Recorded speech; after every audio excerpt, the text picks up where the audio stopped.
boys and girls. I hear that a lot of you are having troubles with number 2 from the math. I'm going to go over a similar question with you guys, obviously using different numbers, but hopefully this will help you guys understand how to do that question. Alright, so here I have 4 friends are playing checkers.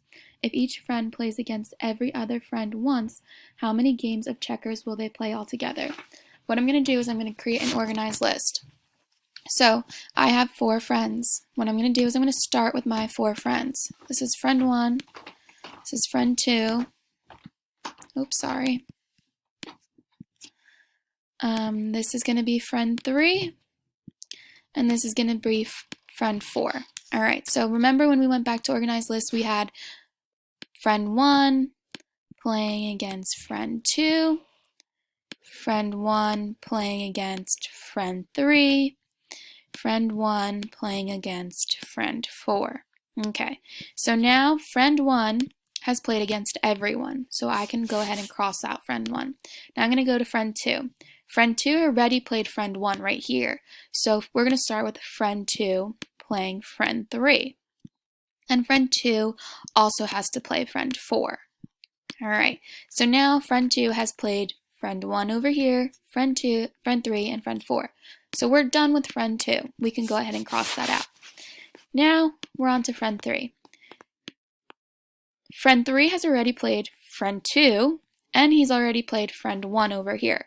So all he has left to play is friend 4. Now we can go ahead and cross out friend 3. Alright, now let's look at friend 4. Has friend 4 played everybody already once? Let's see. He played friend 3. He also played friend 4, and he or she also played friend 1. So here we go. Last thing we have to do is now everybody has played everyone at least once, which is what the question says. If each friend plays against every other friend once, how many games of checkers will they play all together? Now to find out how many games, we're just going to go ahead and count. 1, 2, 3,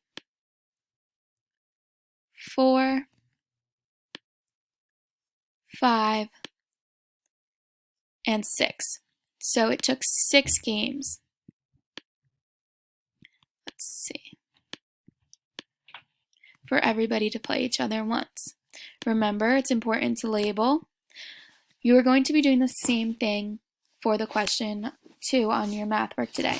Instead of 4 friends, you're doing 6 friends. So go ahead and create an organized list for your 6 friends to find your answer. Hope this helps, and if you have any other questions, please leave me a comment.